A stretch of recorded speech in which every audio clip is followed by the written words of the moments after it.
Chairman ইলেকশনে লড়াই করতে গিয়ে আমার পার্লামেন্ট নির্বাচনে যেন কোনো ক্ষতি সৃষ্টি না হয়।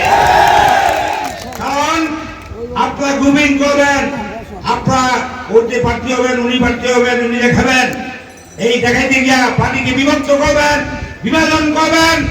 আমার পার্লামেন্ট নির্বাচনে ক্ষতি দেওয়া হয়, ক্ষতি হয়ে যাবে, দলের ক্ষতি হবে।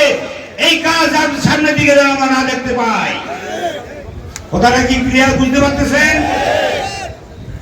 চেয়ারম্যান কে হবে সেই সিদ্ধান্ত, যেমন এমপি কে হবে এখানে আল্লাহ জানেন, আর আমাদের বেগম খালেদা জিয়া তারেক রহমান জানেন। আর আমরা আল্লাহর কাছে প্রত্যাশা করি মানিক ভাইকে, এই তো।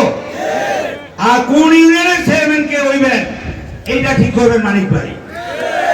লাভ দিয়া বড় ছবি বানাইয়া দেখাইয়া কোনো লাভ হবে না। মহড়া করিয়া মহড়া দিয়া লাভ হবে না। এতে ভাটি বিভাজন হয়, বিভক্তি বাড়ে, দ্বন্দ্ব বাড়ে, সংঘাত বাড়ে, এবং এতে করে পার্টি অনেক ক্ষতি হয়ে যায়। আপনারা করবেন না।